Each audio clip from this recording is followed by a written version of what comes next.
पुढची बातमी पश्चिम बंगालमधनं। पश्चिम बंगालमध्ये पहिल्या टप्प्यात रेकॉर्ड ब्रेक मतदानाची नोंद झाल्यानंतर केंद्रीय गृहमंत्री अमित शहा यांनी बंगालमध्ये विजयाचा ठाम विश्वास व्यक्त केला। पहिल्या टप्प्यातल्या 152 पैकी भाजप किमान 110 जागा जिंकेल अशी घोषणा शहांनी केली। आणि इतकंच नाही तर बंगालमध्ये जन्मलेला, बंगाली भाषेतून शिक्षण घेतलेला भाजपचा कार्यकर्ताच बंगालचा पुढचा मुख्यमंत्री असेल असं सूतोवाचही केलं।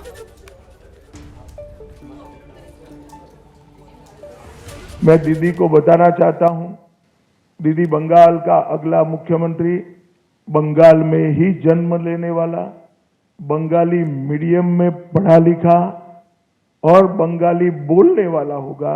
इतना ही है कि आपका भतीजा नहीं होगा, वो भारतीय जनता पार्टी का कार्यकर्ता होगा।